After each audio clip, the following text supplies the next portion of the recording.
ene ne empotamu na ne yate enso so ensam foforo bi a abusua se ewiase ye bae etomere bi a obi a pese wo ye adwuma se be ya ne nsa ebekọ na no nanso adwuma bi wo ho no mu a obi ya uhuru na wote bi a na agye wo nsam se be ma na ye sa adwuma we abusua nsam no pi ene ka ho anopa yi yasi enkonwa no ye de ebra wo se anopa no nsia brem kase ye frame nana kwabena kese nsam no nkyeremu no abusua enie ye ko ahoma no so na ye ne nua bema Ebenezer wowusu ansa akodi nkomode afiri ahafano southwest ne mpatamu mankranso ene ne mpatamu ye tete ensam bi edi free mankranso ene ne mpatamu ama aprosifo abem ama aprosifo so abomode pa ya kyerese de woso mu ye bia no ogusu ya wo ye sebe ya obetumi ehunu kwampa obetumi afaso no hunu sade asam no obetumi awie asam no ka na obi anso so atimi ehunu animu ina enna ye ko ye nua ba ma Ebenezer wusu ansa ho na wode asam no nkyeremu nyina etema se ekoba ne sen na omote ne sen sade enema esi etie no ni nyina no eyade a obetumi ede abre yen Ebenezer wusu ansa nkyɛn na ye hwese ye betumi akɔ na ya hwese de emu asam esi etie ye hwese Ebenezer ba homa no so na ye nkɔfa no firi nya ne tie sa prosifo kora mpo abam anopai na ebra omo ba mu no eho asam akosisen yenko Ebenezer owuso ansa ho na yenko hwesa de eho asam esi etie Ebenezer otemenka abusia yenhwe se yebenya Ebenezer owuso ansa na yepese ye kone nchen ye na yehu se de yenhwe se yebenya no yi a na yenya no ana yenko yanimu wonsam foforo mu ai na yenko yenua bema maestro ho se yenko maestro ho ewo tachiman enkranza ene ne mpotamu na maestro ho aye ko nyina eye se de mu nyina monim se radio station esi ye adwuma no ba bia wobekọ ya wobeya adwuma no etomre bia ma omanfo no enya oso emfaso enye sika wobenya ede afiri omanfo no ho ene hia na de womu eye se de beya wobetime hu se de niema esi konti eno na Tarawan Media ye branch ya ewo enkranza Sompa 90.7 edi dwumadie etintim so a eye intercommunity gala ni nyina no eye se yebetima hwe ne yatente yapom na odone ntiase atima ya adwuma ne eja esa papa bi ato ho edi ama de ye won potem honum na eho asem ekosisa ye hyase nra no yenkoy anopan so eho asem ekosen na ye hwesa de emu asem esitie maestro otemenka anopan ma achien na mejo so na pombo ko die nyame adom maestro na wonso nyame adom me ho ye pa boyen komano pay hot saying na me da se anopa wo be mu onkranza eni tichima ne mpatam dia nyame adom ne mo mpa bo bibia ye boko boni bia eni honom ampa se de wudi kaire tu jano so mpa intercommunity gala ene eye day 2 eno na dwumadi ne start ye nyame adom yetimi de nrade ne ba wiye se de se ene so anopa ya sorry a yuguso aye boaboa ye ho na ye di day 2 no enso akoni adi akwa hihye so ene aye day 2 no match se betimi atodwa na no pa exactly 8 o'clock am ibenya New Town ene brahoko anopa hihye e game a eba so group B honum na ye besenya bridge number 1 ene bonten ene ye second game ebetodwa ne ene wachi ye benya eye kokofu ene adehyeman ye benya fiema ene akumse dumase na ye sanya ba benya eye New Town ene bonten na yenya bridge number 1 ene brahoko nti ne we ni 6 matches anyame ya adom na boni bi ansi na Kediampo de dom ya ebetimi age pene na atodwa e wo Sompa intercommunity gala madi no ensu emu panyini na sikasam ene eho asam etesen enye ne tia kura se teams ni bi wo mo tese wo coach ni bi modern mo nkonkan o ma pam wo mo ni ade eho asam tesen tayina no kre enra de koye yene se community ba ko e frɛ no eye kumisa dumase eno mu bo eye 2 matches ni eye 2 matches no na point o manya ye 1 pe entinyo mu bo mu second game ni wie ya na coach no park no so ha eno mu jaro kwa se modern mo no wala ni be kasa ba viere enyenyenyenyenyenyenyenye enti do abi ani o ma keka ko no ma hwe ya na tese ni mguate no mo di kwa kopi mu community no mo so mu fifie ba no man krasa omo ba so mo be dim kunim say the community na ni beje na developmental project a ene ye nyina ye panyim pa wada ya no Dr. Blessed Foster say opeso ye de ma community bi obedim kunim no omo so nya de ye na mum coach omo de ne ba ye no so omo hweka so omo hwe coach ni dinya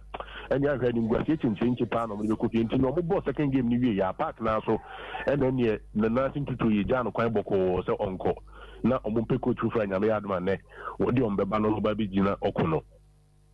mo ene adwuma minim sa nwumre bre yebesa ba ho na de asibia nso so wodi abre yeda asepa ye nua be ma maestro ana yete ne kana yentie team na omose omu coach emode mo enso ani ne sa yenti omu apam no efiri se omu didi coach na chi se nya hwe a wa hwe ya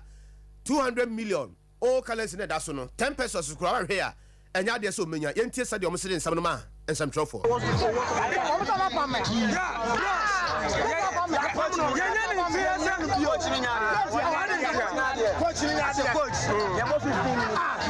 First half, watch one goal. I saw the body fresh. Okay. I didn't know where I saw baby. One could be a ball. 10 minutes at time. I don't know.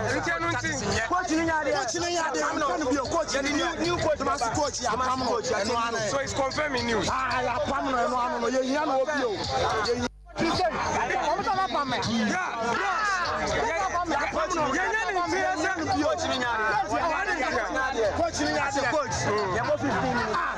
First half, watch one goal. I saw the body fresh. Okay. I didn't know where I saw baby. One could be a ball. 10 minutes at time. I don't know. Coaching I'm not to be a coach. New coach, master coach. I'm a coach.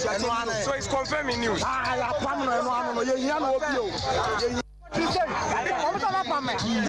abusia we ensamo a ekoso ewo enkranza ene tachima ne mpotem na emu ayese ma yenko yanimu ensam foforo na yenko yenua bema Ebeneza owusu ansa ho na yenko hwese de eho asem esitese de me sha ase ede ma won Ebeneza ma chien sa woteme nka ojo so minia na apom te sai ya me adom bibi aboko o boy amane bi edi free man kan so ne mpotem adan ekoba ne sai me da se said the wedding kan ede asem no atodwa no sa pepepe enete kunsu kuru ba ko a ewo ahafo ano southwest abato mpesua no so na ade be se enura no ya nti asem de kra ni na ko ba se abranchi bia nimfi no be se aduanan no sabra me no kase no wato na nanom wonse do na entity ni na ba se abranchi etimi afa ahoma ede ahye ne ho de mena sisi amono kase no watimi ahangen ho edi ewu afri atiasfo asase so na wabra ye ne omanfo bi ma wo epomu anase mpotem wo ebo nkomo no ena omudi tudwa akire mu se ekwani abrantie na nkasa fa so a wo se no ho ahoma no ya de se omudwene ho pia wo monti ase na ye ne mpanimfo bi bo nkomo no omudi tudwa akire mu se abrantie na nkasa pote na nkasa de wo ye titi a se uhuna sede ade ne sikobaye no wo ankasa na timi fa akonya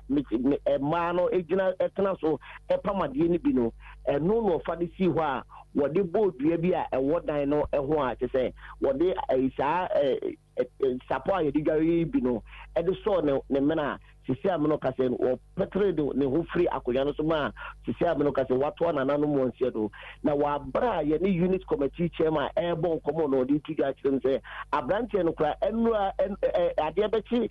memenda no e ya ade se wo mu ni tena si di nkomo a let say wo ne papa ba ko e se enka memenda no wo ne ba be ko be de ake se wo ne kwa do e wo na from ne nka wo no so wo nya sika de ato no botom ene se ade tia no pa obi umahu adekode pote ekan no a wotimi ede ahoma ehye ne mena sisi amono kase wato na nanom wonsie do na wabra ye ne unit committee chairman ebo nkomo no sei no chire mu chire Sompa kase bo wabra na ye aposifo ababa befa emu na wo mudi ne kwakopi mu mankan so akwako ye hwehwe mu no sei no odi tu Sompa kase bo enim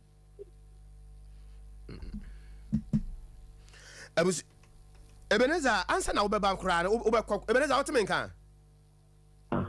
Ebeneza woteme nka meto nka na adan na adwene mu kanu ana anasa bibi hanu ana sa asemwe mebusa empenimfo a na omu ene ne tu eti ɛhɔ adeɛ bɛkye memenda no ɛna mebu so mu sɛ abrante na ankasa no ɔmu hwɛ ne na wɔtwe ne mu a na ne suban ne te sɛ ɛna ɔmu sɛ ɔyɛ obi a wɔno ankasa ntɛm bia no wɔde manfoɔ ɛkɔ naka na kyɛ sɛ ɔne ɔmu di agorɔ paa na adeɛ bɛkye memenda no koraa na ɔne manfo papa baako a ɛdi sikasɛm ho nkɔmmɔ kyerɛ sɛ wo sɛ adeɛ kyɛ a ɔne ne bɛkɔ akɔyɛ adwuma ɛti obiara nhunu adekodeɛ pɔte a ɛka aberanteɛ no anadwo no ɛma wɔtumi yɛ ɛdi ne ho sɛ ɛwu no ɛna mesa to a so busa sɛ ɛyɛ adeɛ sɛ wɔ mu susu sɛ biribiara ha no deɛ obi na akɔyɛ no biribi anaa ɛna wɔ mu kyɛ sɛ dabi wɔ mu deɛ wɔ mu susu sɛ obi na ɛbɛkɔ akɔyɛ no biribi na mmom ebi a wɔ aberanteɛ no ankasa no ɛna ebi a wahyɛ da ato ɔde ahoma asɔ no mena wato anananom wɔ nseɛ do enti aberanteɛ no ankasa deɛ mpanifoɔ yɛ ne ɔmu didi nkɔmmɔ nyinaa kyerɛ mu sɛ aberanteɛ no ankasa no n'adwene mu nhyɛ da nka no na mmom frɛ sɛ ebi a no ankasa na edi no wu anaasɛ ebia nipa bɔnni bi ɛna afa afiri akɔakɔdi ne saa bɔne ne saa ɛne adwuma yɛ nua bɛma Ebenezer wɔwu so ansa ne yɛte ne nka na yɛnkɔ tie berɛ a wɔne unit committee chairman edi nkɔmmɔnsɛm a wɔde maa no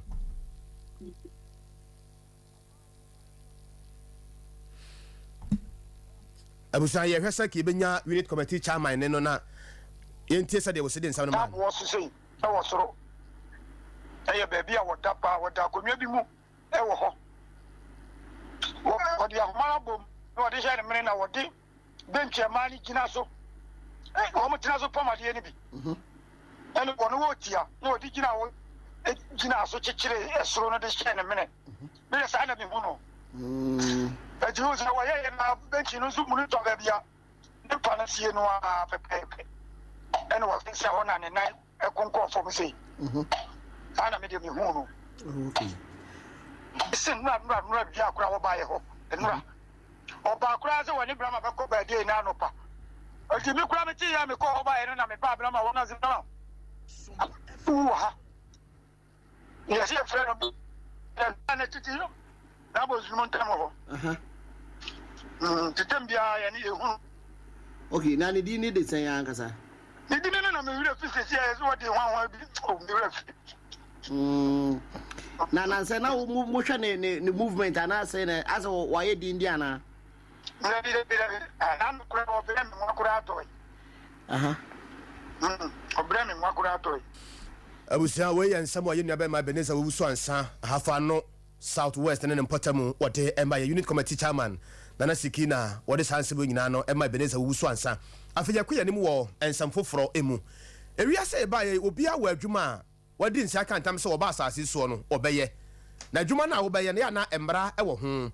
ɛyɛ de etia mmara de a waso bɛyɛ sefi sɛ mmara ɛwɔ man yi mu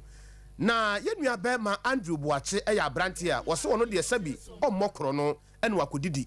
ɛnyɛ adeɛ sɛ obetutu ɔmanfo botom ɛwɔ kegyetia na mmom adeɛ a wɔbɛyɛ ne sɛ wɔno ankasa hoɔde a Nyankopɔn ɛde ama no wɔbɛhwɛ na wɔde ayɛ adwuma nti adwuma wɔbɛyɛ ne sɛ kosua yɛ ayanoa ɛna wɔbɛtɔn na kosua ayano a ɔbɛtɔn no nyinaa no ɔno anso so obɛsiesie no ho kama na wahwe tie ɛde agu so sɛbɛyɛ a ɛgya offices kura no a na ɔwurawura hɔ sɛbɛyɛ a mmeranteɛ ne mmabaawa a ɛwɔ office ahodoɔ wɔ Ghana ha sɛ ne Kumase no ɔmbɛtumi anya kosua no bi adi ɛne ne kosua no so deɛ so no a ɛne ani ka yie paa na wɔde nsɛm ato dwa ɛkyerɛ sɛ efie nyɛ o abɔnten nyɛ animu nyɛ akyire nyɛ na akɔyɛ dendenden ɛde ama no na nso so sɛ kɔbasa bi a wɔtena sesia sɛ ɛnya adeɛ sɛ ɔbɛyɛ adwuma a ɛbɛyɛ den sɛ ɔbɛnya aduane adi na bia mu kora no ɛberɛ a na wɔdi mate no sɛ wɔne drivers no ɛkɔ adwuma a ɛnam sɛ Nyankopɔn yɛ na Nyame kasa kyerɛ no nti no ɔkura Bible nti mohwɛ TV no so a ɔtɔn kosua no nyinaa no na Bible ekita no ɔtɔn kosua no nyinaa no na Bible ekita no na wɔde nsɛm ato dwa akyerɛkyerɛ mu botae na nisɔade hunu nti a mpɛmpii no yɛ na wɔtaa ɛso kosua a wɔtɔn yi ɛwɔ ɛka sɛ obiara mpɛ bibi ɛmfa ɛnyɛ ɛna na meka sɛ saa deɛ ɛso na ɔka ne sɛ mɛtɔ nkosua no nti ɔkaa saa na ma meyɛ saa deɛ a ɛsɛ na ne nyina ne sɛ mene sika mede ɛfa ɛno ne mmerɛnya yi paa ɛsɛ makɔfiri ne sɛ bi a metɔ yi makɔyɛ sɛsi nti no ɛbɛ saa no a sika ntiyɛ ɛntena me mu yi nti ɛno no paa ne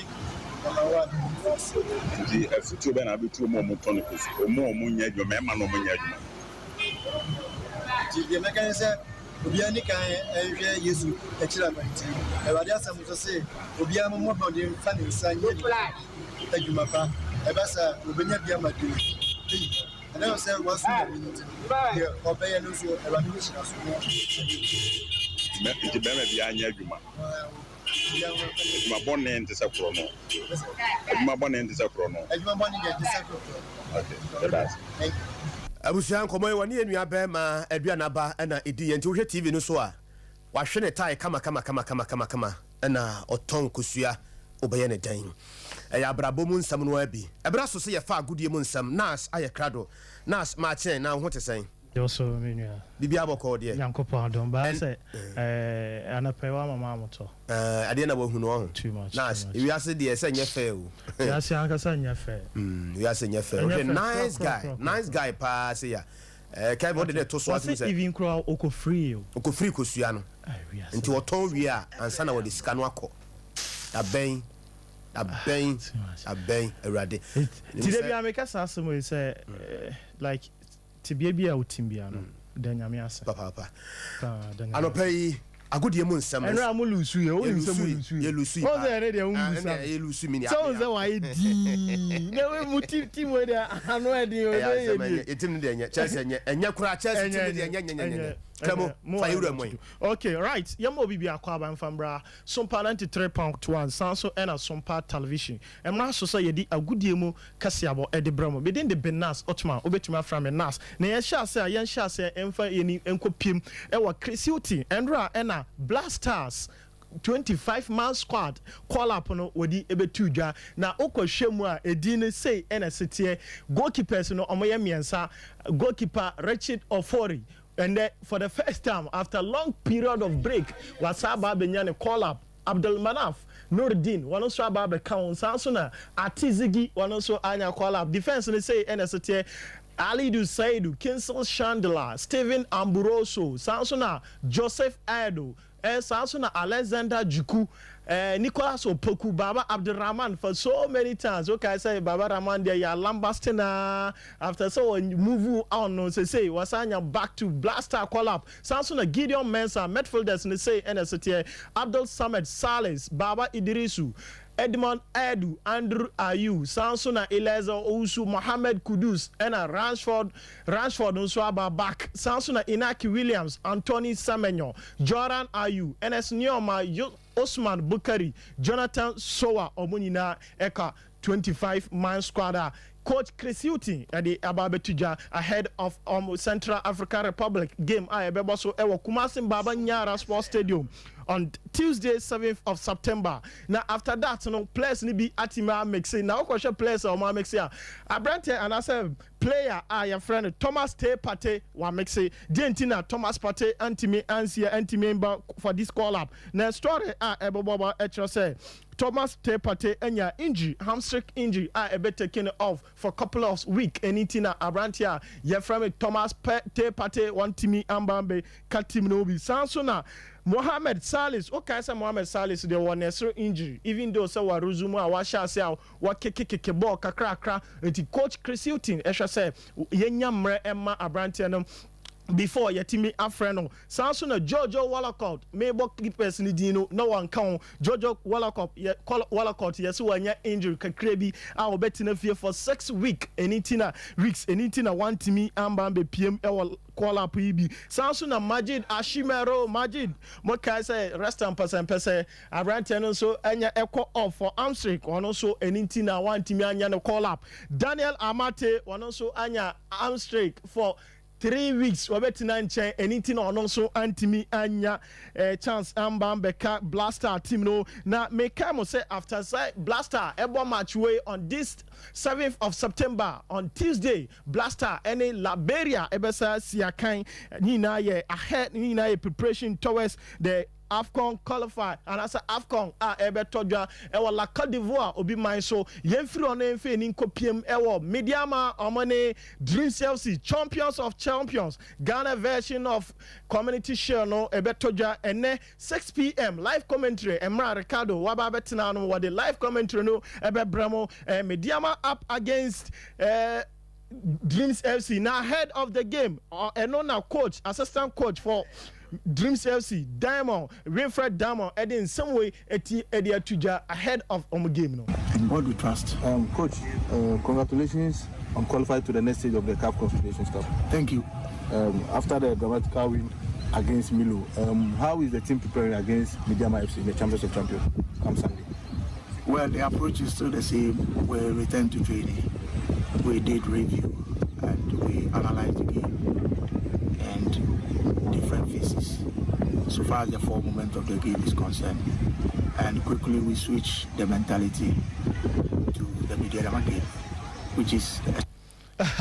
Winfred Diamond was say share Mediama team no papa omo strong by this time omo try say Dream CFC on beti match Mediama no my omo justice no magic trophy no e di aka omo FA Cup no yemfiri on emfi ni nkopiem e wo Krobia Asante Kotoko okuma apema baba kache what can say ya the story bebrebe e di abetuja di afa Kotoko asoye na ene and then the Krobia Asante Kotoko omo free insuta de omo na aba be piem e wo Kumasi anom na ene omo friendly match omo ni Future Stars ABC akan ene 3 p.m. yana Kotoko omo ni Future Stars ewo Okesi Park ena omo eba besia na ahead of the game no enyeze squad omo ba be pie wo game na say enyeze coach Prosper Ogum was in the boys no ma prepare for this preseason the way our camp boys no enyeze and the opese ohunu u team Krobia Asante Kotoko make sure so do oni be kwa kopiem Okesi Park na Krobia Asante Kotoko omo de omani be piem ho na we de wo Kotoko akachi de yamfo we into just Krobia Asante Kotoko Jesse na belande I want for say enyefe ebisi efe we goalkeepers Jesse ni away the lad mo Frederick Asare we any Jesse goalkeepers no omo ba be she Jesse na tell say we see a home Jesse this season Krobia Asante Kotoko e ba be she Jesse ni the efe me to me the efe we away Jesse beautiful color. Wow, yellow nuni ne green in naninamu beautiful. Away Jesse Krobia Asante Kotoko eba beshe for this season. When she omo training babe. I because a training case Krobia Asante Kotoko this season omo be using a green and a white and so when she omo trash shoot you omo babo match bia omo say Krobia Asante Kotoko boys no be shut up and down. Papa. Where your third kid Krobia Asante Kotoko this season. I'm third kid no just need the effort me to me the effort me nimo ni sene say uhunu but me hope the just need effort papa Krobia Asante Kotoko cheni ni no smash ni team ni wow one way chane effort ankasa into Krobia Asante Kotoko omu just ni so far so good about to gianti just need the effort am for Twitter nanu nyina am for kasa da bi just need the aye bibi but to me the Krobia Asante Kotoko so far omo Jesse no omo de aba bonte no eye me fe papa na also ojono ho say yemfiri Krobia Asante Kotoko akache na emfe ni nkopiem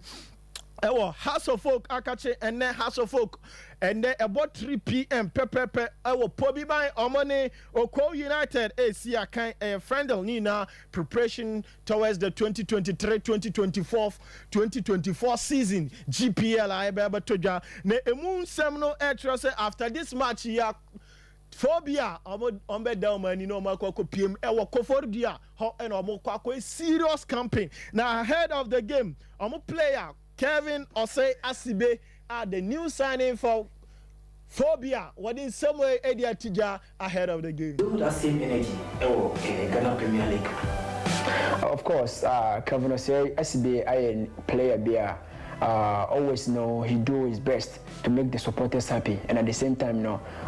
metie na me coaches ne team no yenyina ye ediabom no and you know sane omuhumi a enam so ama ne abeka Phobians for no no me the same thing na ama ba bi atwa say fa yento mapa efra bia no. Okay, Kevin Asibe Piqué Obundia Nyeze Achiro the Oya Obe crash. Kevin also Asibe way too much. Yefro on Efe Ninkopiem Ewa the Nation FC Akache na Yensha Kana Nation FC this season. Omodi abetu Ghana. Can the FA design FA papa. Nation FC this season omobo all out. Even though say Super League you know omo antimi anje abofo akwa eje edeto omo nan so anaso omo stress no. Nation FC this season omo ka ombe yusu no. Yemfiri on efe ni kopiam the current Waffle Zone B champion. Apem da ko akache na ndra no mbe PM ewo Ghana. Yemkwatie emra omo be PM ewo Ghana.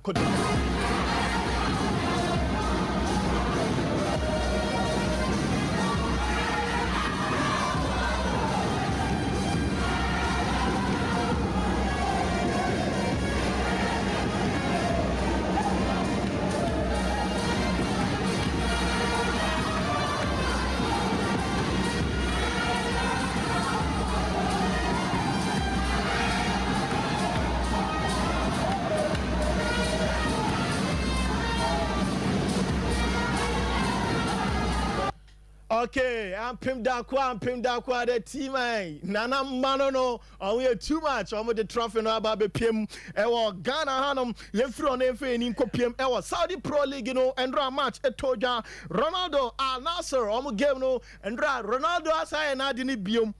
Ronaldo there way too much. I'm on for a low minimum young question Cristiano Ronaldo and run you go now share Edema Al Nasser no. So far, so good. Ronaldo this season, washa Saudi Arabian League in wabo 4 matches, washa 6 goals, and a wire assist for 4 assists. Now Ronaldo anyane 850 goals this season. 850 goals and Ronaldo asha so far. Now PM Real Madrid washa 450. Samsung and Manchester United washa 145. PM Portugal washa 127. And Juventus washa 101. Al Nassr so far washa 26 goals and Diamamo and Sana Sporting CP and also washa 5 goals at the Ama Sporting CP. Ronaldo still age there was just a number. Keke. Ronaldo see age there just a number. Nandra Real Madrid Yansha Emra Jude Bellingham Eshe go no too much. Where Ronaldo go now. عمر ولا زالت الدافع هنا غريب Cristiano Ronaldo Santos no kase SM Mreno Eko inti yemfansi ha no okay you got Ronaldo de oji din ba Chelsea de abungale Chelsea ma yemre na chama yeko and then me anka some bra edin birthday ni din de Muntala Mohammed and then me jina fate kokko abusuya koni na anim ene ya weshi Muntala Mohammed Muntala offense kokotin zongo and then eye na woda nti and then Muntala ye bompa se otumfo nyankopon emo inhire bebrebe no mbo ho ban no mo mfie ni bebrebe na wonso koso a na nyini na beye ni penipa ewa abusuya nu Muntala Mohammed happy birthday once again mo yenu abe manas na yetene nka so de agudie mu nsam abreye no abusuya be gina so ha na ye de mo se nyame ya adoma nwumere no nsia no ombesa aba na ensem bia aka kire ne de yekeka ko nyina so no oman adibi abrem Chelsea de ya ye din ne yehwe pa Mauricio Pochettino de e de nyame da na se pa nyame nsira no pa Pochettino ye nka sem bia nyame nsira no Sompa TV so na wo hwe bie wote yenka Sompa 93.1 FM Sompa 90.7 ewo nkranza ne mpotemu Sompa 98.9 yin na ne kabo manopei Nas ebo michidom bra Kelvin Yima na afeso Sompa didi ene ekwo ba jesi ombo michidom a yede kase no ebrao na na kwabra kase ni eda se mo cha no pei